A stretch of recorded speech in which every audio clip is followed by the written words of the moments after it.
waters off the south coast of Ireland, the number of great whales being seen is on the increase. No one is sure why this is happening. It has scientists puzzled.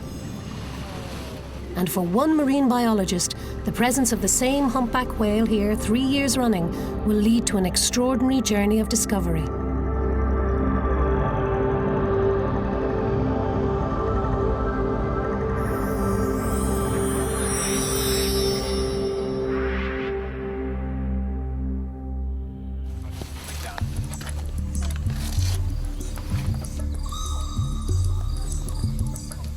From the tiny harbour of Reen, marine biologist Dr. Simon Berrow gets ready for another day studying big whales off the south coast of Ireland.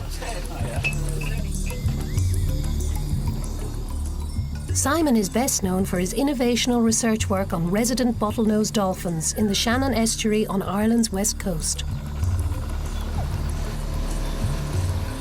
Now he has come south to Cork, where something bigger has caught his attention.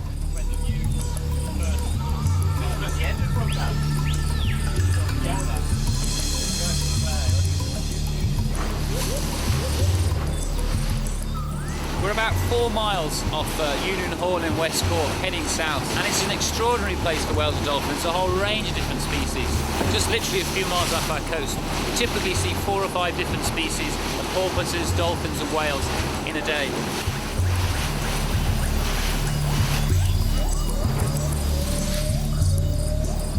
But Simon is not looking for any whale. He is looking for one in particular.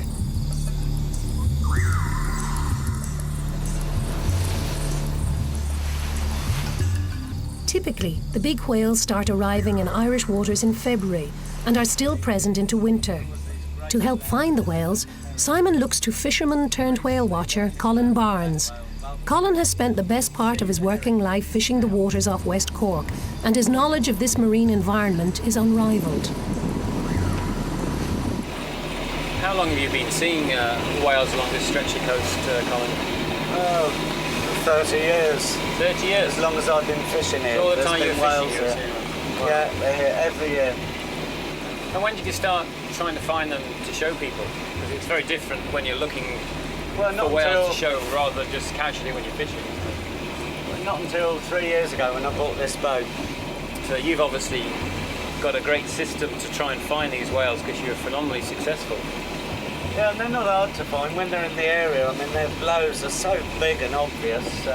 Like today, even in poor conditions, you'd find them just by the visibility of the blows themselves.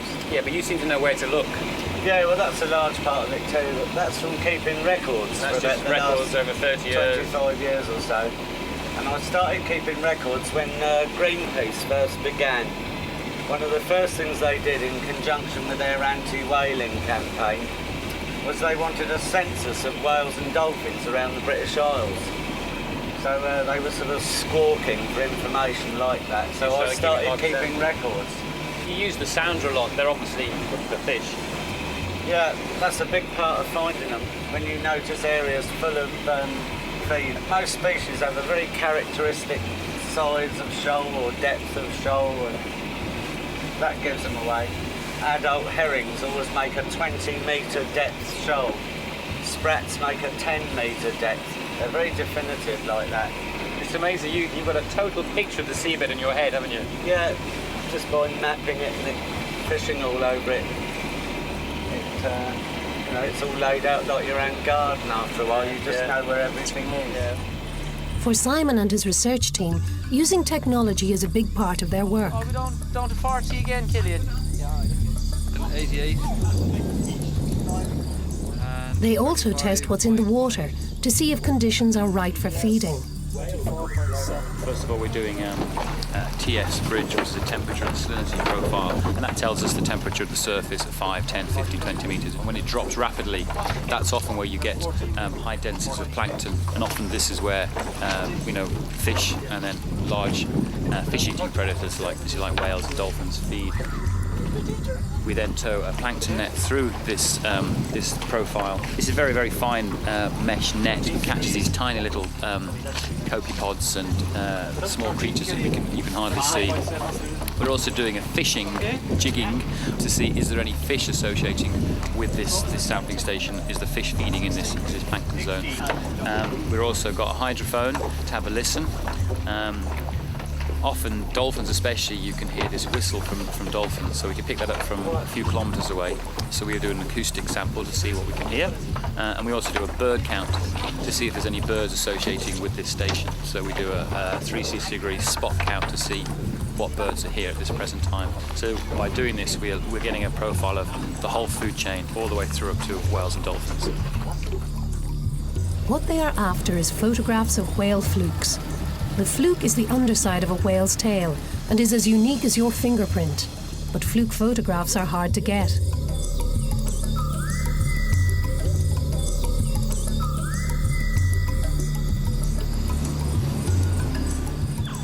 Unlike more famous whale watching hotspots, where whales are easily located in the same place day after day, here the big whales are less accommodating and can move around over quite a distance. And to get what they are after, they must get close to the whales, then be in the right position to get clear fluke shots. These can then be catalogued to find out if they have been here before, or where else they have been on their travels across the oceans. Blow! Starboard quarter! Combining technology and records helps identify the areas where the whales are likely to be. Then you have to look for their blows. The blow of a fin whale is so impressive. Straight up 5 or 6 meters, and it's amazing how it just kind of hangs in the air. You'd think even on a windy day that it would blow up and be gone, but it doesn't. It just hangs there and retains its integrity as it just drifts slowly over the water's surface after the whale's dived. So it's a great cue, and it's what the whalers obviously used to use to spot the whales, and it's what we as whale watchers and whale hunters do as well. So it's the first cue that there are whales around. Despite reaching a size of up to 80 feet in length and weighing up to 70 tons, the fin whale is among the fastest of the great whales with burst speeds of up to 23 miles per hour. They can consume 2 tons of food a day, so their presence is an important indicator as to the health of Irish waters. This is great, but it is not what Simon is after. He is looking for a lone humpback whale. And somewhere out here, he knows there is one.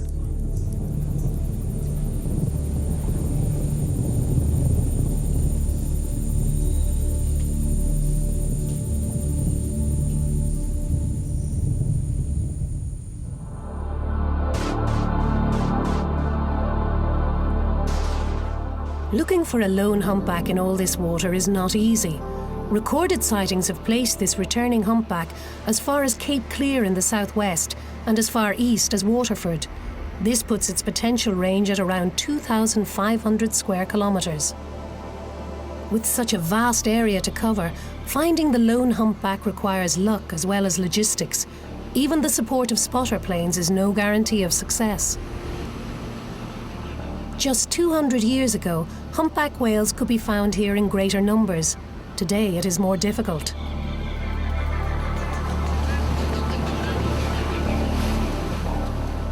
One invaluable source in the search to find the whales are Colin's former fishing mates. And he's good. He calls me often on the mobile if he's seeing livestock around the place. He's one of the better trawlers for doing that. And it's lovely when you get a call when you've just come out, you know, and he's telling you that he's just seen whales or dolphins or anything really. It's always a big help. And they cover a lot of water, the trawlers, between them. I wish more of them were like him.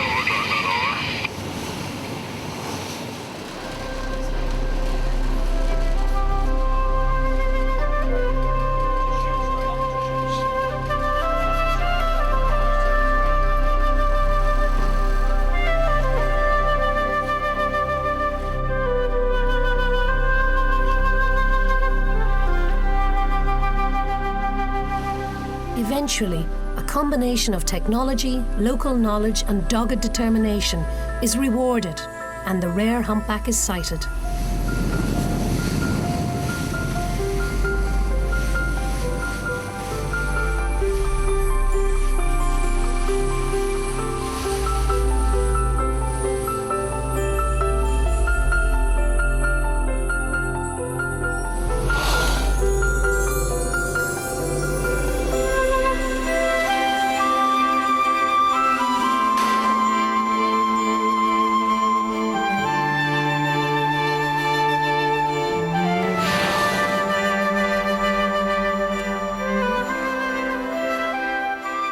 This whale has been here before.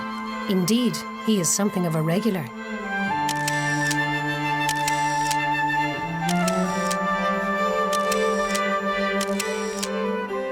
It's quite incredible, the same whale coming back to the same spot each year. We can recognise it by that very distinctive dorsal fin as well as the tail fluke shots that we're taking. So it's quite amazing.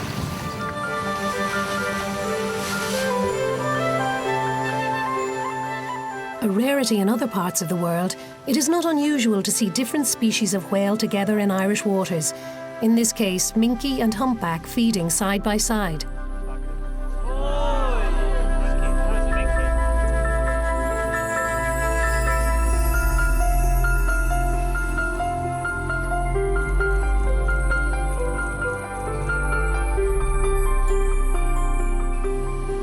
Having successfully photographed the humpback whale's fluke, Simon must now try and get a skin sample. This is done using an arrow that bounces off the whale, taking a piece of skin and blubber as it does so.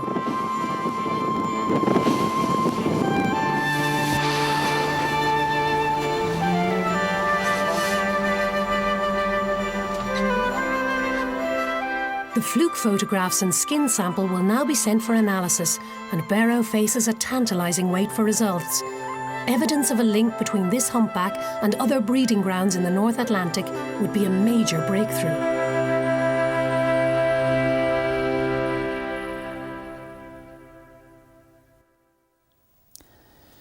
The images of the humpback whale we took off West Cork are sent to the North Atlantic Humpback Whale Catalogue.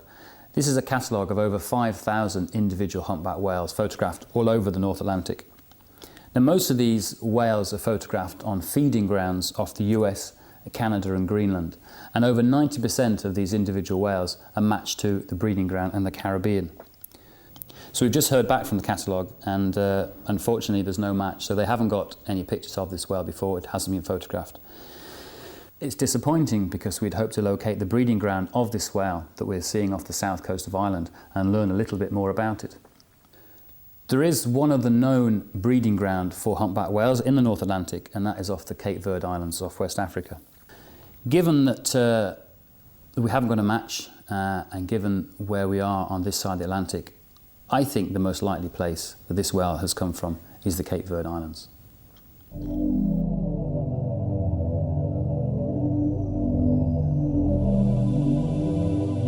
The Cape Verdes are an arrow-shaped archipelago of 10 islands, 5 islets and various rocks and stacks which poke out of the Atlantic between Senegal, 500 kilometres to the east, and the Caribbean, 3,600 kilometres to the west. Scattered over 58,000 kilometres of ocean, they are popularly divided into 2 groups, the Barlavento, or Windward Islands in the north, and the Sotavento, or Leeward Islands to the south. From whaling logs, the island of Boa Vista is understood to be the best site for finding humpbacks. It is a brutal place where it can go 10 years without raining. When the whales come to breed, the trade winds are at their strongest. It is not without good reason that few scientists venture here.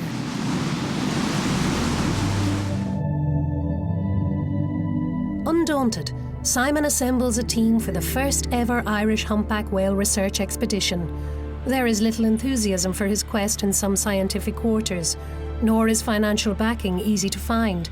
But in Clare-based yachtsman Joe Aston, Simon finds a willing partner for the enterprise. Houses are remortgaged, and 2 small donations secured from Swiss and American foundations. If they reach Cape Verde on schedule, they will have 1 month to take as many fluke shots as possible and hopefully find a match for their humpback.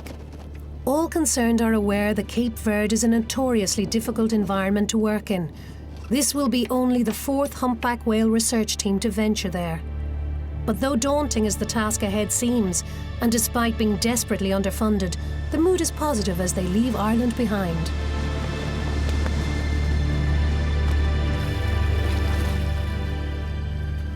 The research vessel, Anna M, sails from West Cork, down past Portugal and on to the Canary Islands.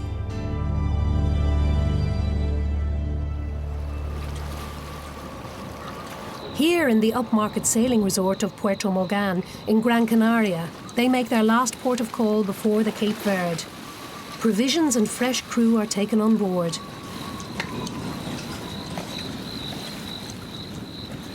The expedition ornithologist, Ian Enlander, joins the team here also.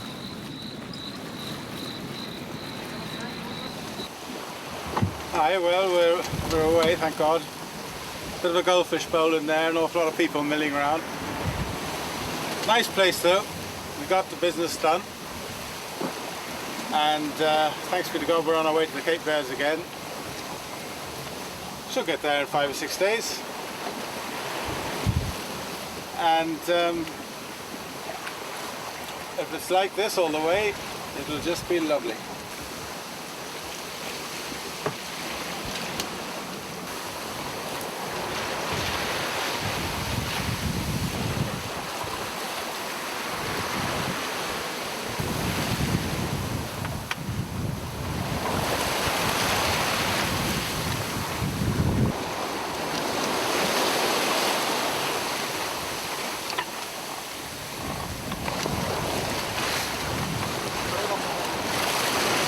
The aim is to be in the Cape Verde by the end of March.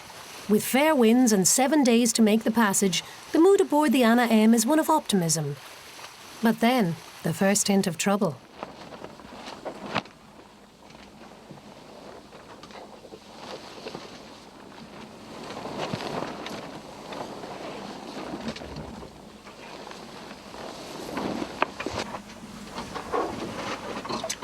Very little sign of this famous trade winds.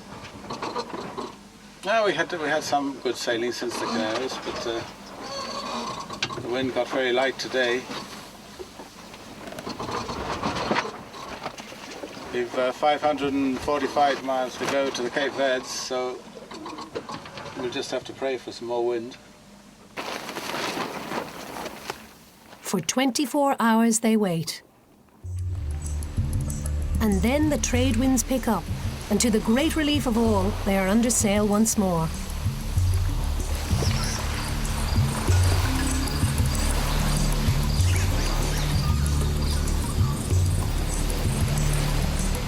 And 7 days after leaving the Canaries, they sight land again. It is Cape Verde Islands.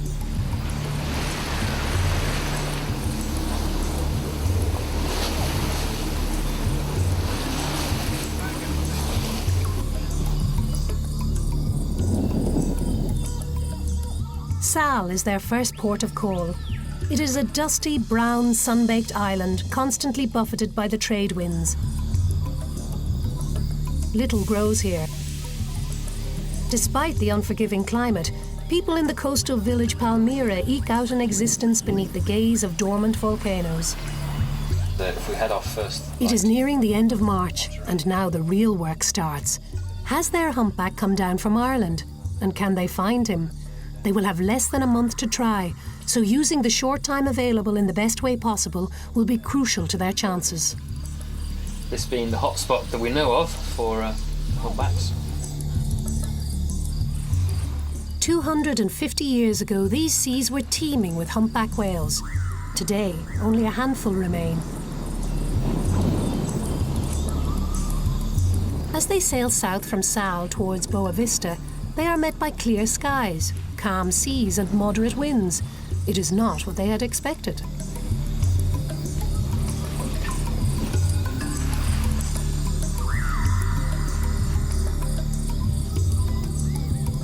And then, another surprise. As they arrive off the island of Boa Vista late in the afternoon, they come upon humpback whales.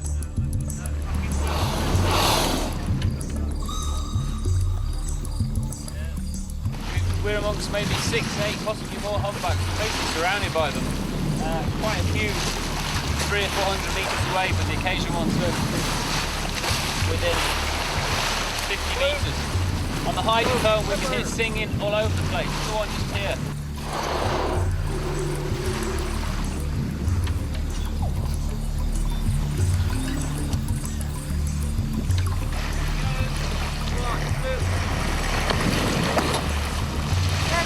One of these two.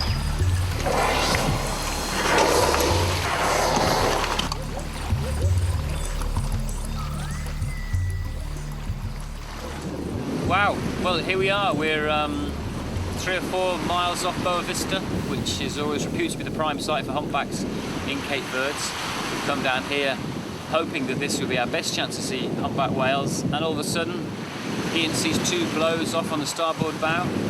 2 blows, 3 blows, blow on the left, blow on the right, blow behind. Very hard to tell how many whales we had. Possibly, well, we've at least 6, 8, 10, possibly 12. They seem to be in small groups of 3 and 4. We ran to listen to the hydrophones, put the headphones on. You can hear the squeaks and the groans. Absolutely just perfect. Amazing. I honestly didn't think that we'd hear them so easily. The use of hydrophones, underwater microphones, lets the team listen in on one of nature's most amazing underwater operas. Their unique sounds are intricate arrangements made up of many verses that have been shown to evolve into new songs year after year. How humpbacks create these sounds is unknown, since they do not have functional vocal cords. We just recorded 45 minutes of just the most amazing sounds, it really is. It's fine putting a record on, but when you're recording yourself in the sea, having travelled all the way down from Ireland, it's just quite incredible. I certainly didn't expect to find them so easily.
Finding them was one thing, but getting the photographs they have come over 4,000 kilometres for is another.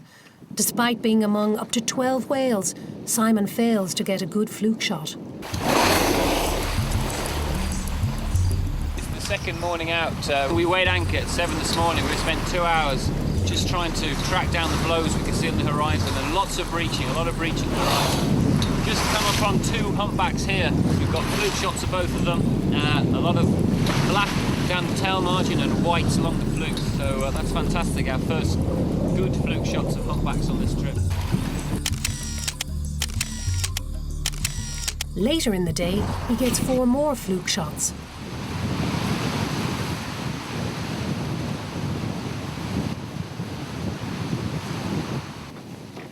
But for the next 2 days, they get nothing.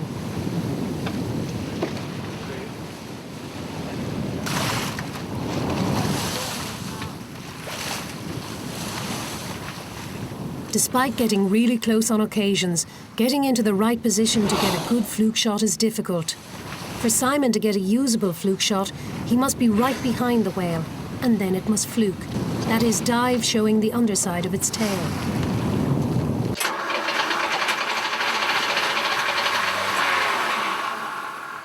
And then the first sign of a real setback, a problem with the engine. I'd say that's my guess, but I don't know. The engine is crucial for getting in and out of the tricky anchorages that dot the islands. Messy old business, isn't it? Engines. They're not very nice things, really. But after a day of temporary repairs and the weather still holding, they head back out.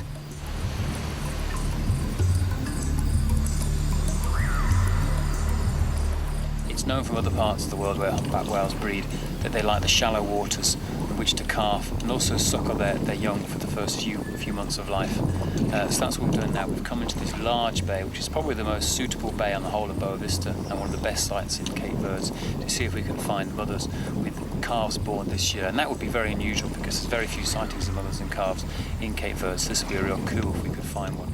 And incredibly for the Irish expedition team, that is exactly what happens, as a mother and young calf show no fear and come within metres of them, the young calf playfully rolling on its back.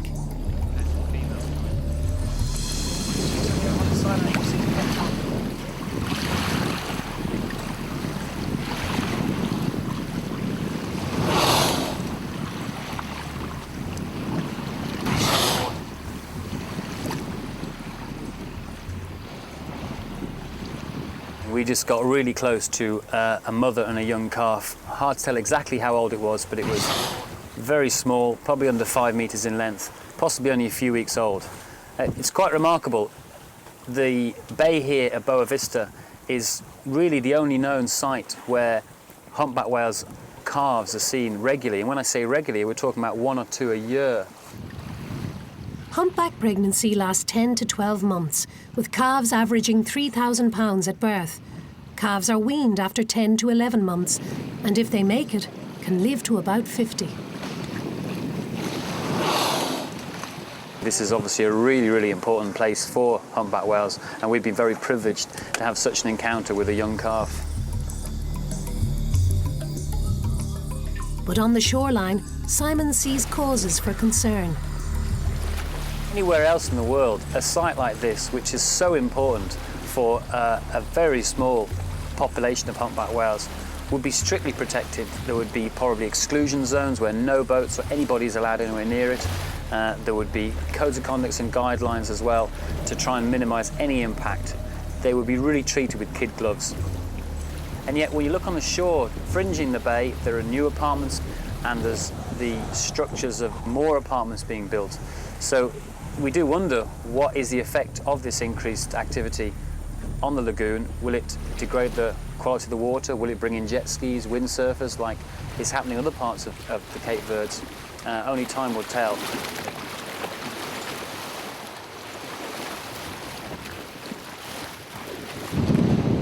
After several days of reasonable sea conditions, the weather deteriorates rapidly.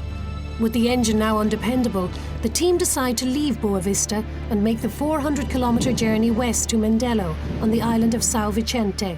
It's the second largest town in Cape Verde, and they hope they will be able to get the engine repaired there.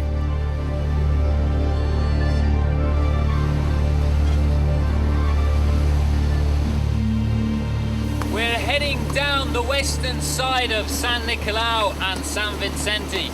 The reports of whales have been seen along the bays, along these coasts. We hope we might find a few, but as you can see, it's blowing a force 7. Not great conditions for whale watching. So we're just going to keep heading on along the western shore and try and make Mindelo, where we should get some safe anchorage for this evening.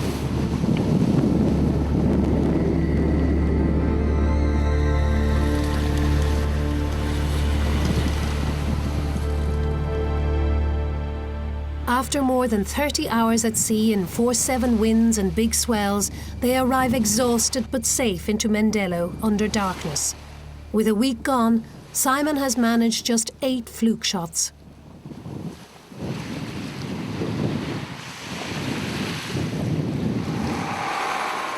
The following morning reveals a busy port. Mindelo's buzz contrasts with the dead hinterland of the islands. Developed out of trade in the 1800s, its superb natural harbour, born out of a crater rim, is an ideal stopping point on cross-Atlantic passages.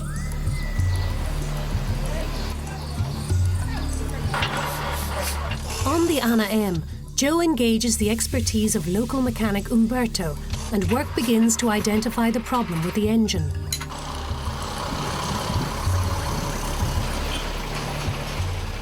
With little else to do, Simon heads into town to check out the markets for fresh produce. Here we are in Mindelo Fish Market. As you can see, there's a huge range of fish species being sold here, reflecting the range of species caught around Cape Verde.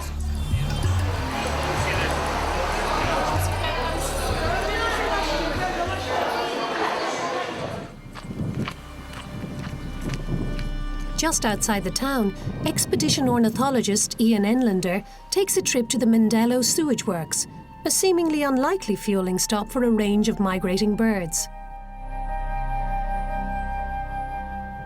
And among them are the tiny African swallows who use it on the long trip north to their breeding grounds.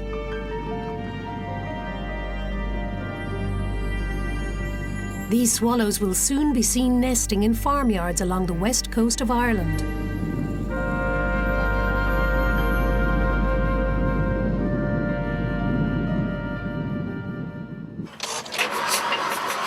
After 4 days in Mindelo, they are no closer to finding out what the problem with the engine is.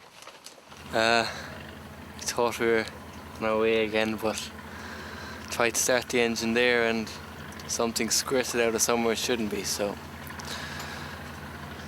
we'll know in a while what's happened and whether we'll be on our way again on Monday. And now, the very real possibility of ending the expedition here looms large. The following day, Simon takes a sightseeing trip to the neighbouring island of Santo Antão, a half-hour ferry ride away. The rugged peaks and canyons are one of the world's great landscapes. It has an apocalyptic feel to it. The people here live in a series of deep valleys, their world enclosed by colossal volcanic walls.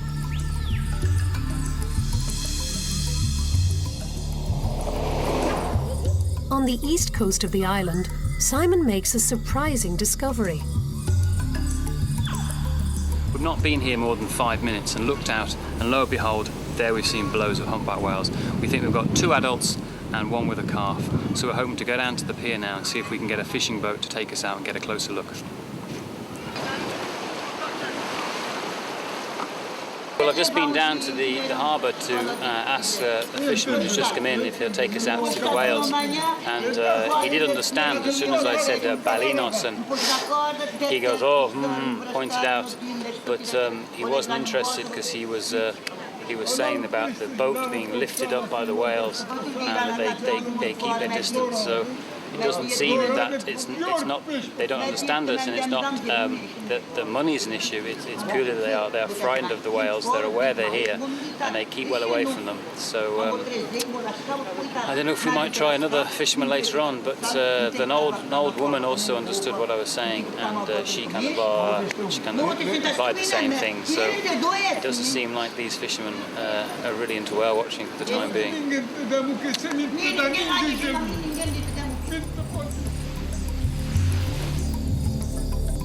Back in Mindelo, it looks like their engine troubles are over. Well, after how long have we been here now? Nearly a week in Mindelo with a dodgy engine. Umberto here has, we hope, fixed it. The problem turned out to be a faulty exhaust. The possibility of aborting the expedition altogether has been avoided. There is huge relief all around.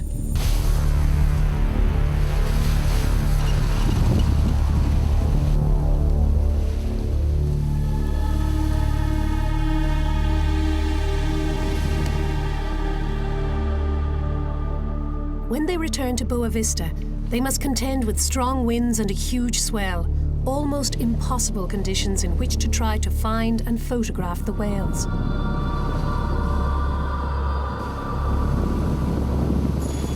But more significantly, there is a critical change in the whales' behaviour. They appear to be fluking less.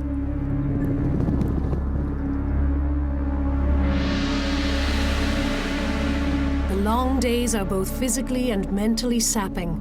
For Simon, it is becoming an increasingly frustrating experience.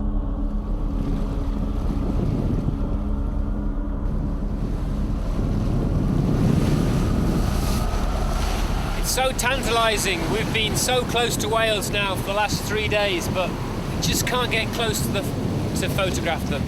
Very frustrating. Day after day, they repeatedly sail up and down the coastline of Boa Vista. Big blow up ahead there.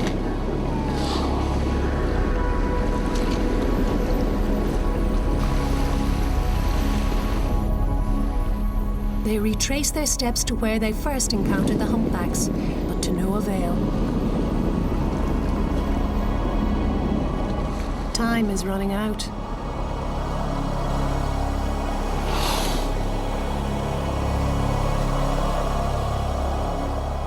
An encounter with a pod of rarely seen rough-toothed dolphins offers a brief distraction.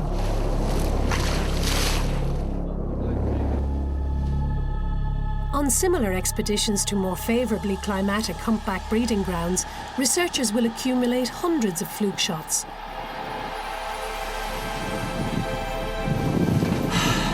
Patience is a virtue, which I don't possess. The Cape Verde lives up to its reputation as a difficult environment in which to carry out research.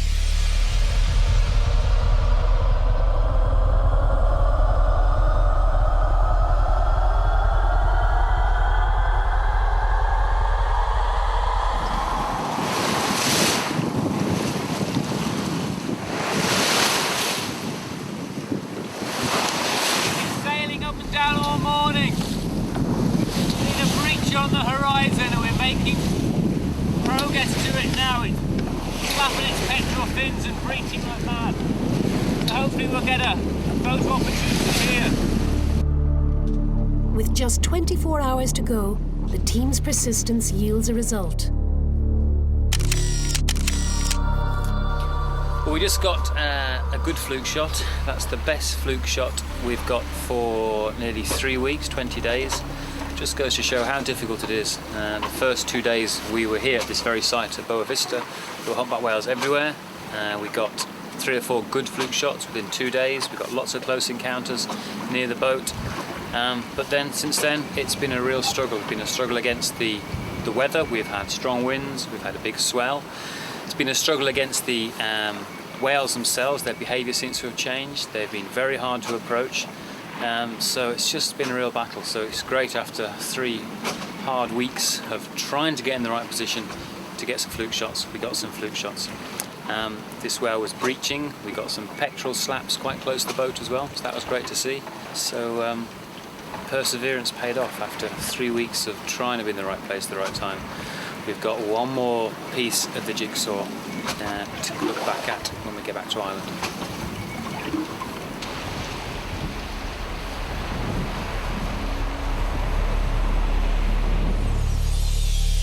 The 11 fluke shots that Simon managed are sent for analysis and comparison. None match the Irish humpback. Simon has failed to prove the link between Ireland and the Cape Verde. Back in Ireland, Simon is joined by Head of Science at the International Whaling Commission, Greg Donovan. It's not just the one whale, obviously we're getting a lot more sightings of humpbacks along the whole south and up the west coast as well. Is this reflecting something that's happening outside of Ireland, the bigger picture? That's right, it fits in quite nicely with, again, what we know about humpbacks over the whole of the North Atlantic. They seem to be increasing in quite a nice rate. It's good news for conservation. And of course, it's not just humpbacks now. We're seeing fin whales regularly, and often more fin than humpbacks, often feeding together in the same place. What's happening? Why have we got more fin whales around? Again, you'd expect fin whales to be recovering. They used to be whaling off Spain, for example, on the same stock of fin whales. That hasn't happened for 20 years or more, so you'd expect them to be recovering. But it's really interesting that the humpbacks and the fins are coming to areas off the west of Ireland. So maybe there's something about the oceanography which is also changing. Fish productivity would be very interesting to look at. But who'd have thought? Who'd have thought 5 years ago that we could be thinking about asking these questions and working on big whales off the Irish coast? Absolutely. When I was a kid, no one even thought of big whales off Ireland, even small ones, probably. It will be some time before we understand why the whales are being seen in greater numbers off the Irish coast. It will be some time, too, before we know where they go to when they leave.